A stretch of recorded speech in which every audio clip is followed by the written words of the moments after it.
talk with Gideon Ray, a veteran of the Chicago fight scene and a cast member of The Ultimate Fighter Season 4. Come on, Gideon. 5 seconds, go. Come on, baby. Being a mixed martial arts freak like I am, of course, everybody talks about the Edwin DeWeese fight in The Ultimate Fighter 4. I believe it was an elbow from the ground in the second round that cut DeWeese open. You're fine. The guy's bleeding all over. He's literally got one hand over his head trying to stop the bleeding. How do you fight through that? I tell you what, man, it was gross.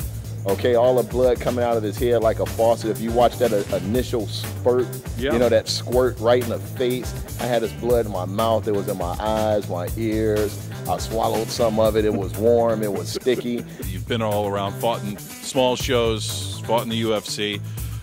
What's the difference when you walk into maybe a smaller local show and then walking into something that's the scale of the UFC?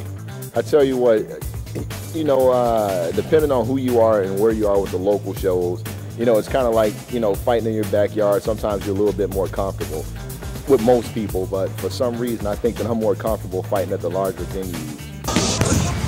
What do you think of mixed martial arts in Chicago right now as far as it taking off? MMA in Chicago has come a long way. You know, we've been around since probably before the mid-'90s to late '90s, and it's a lot of guys that's up and coming in the area.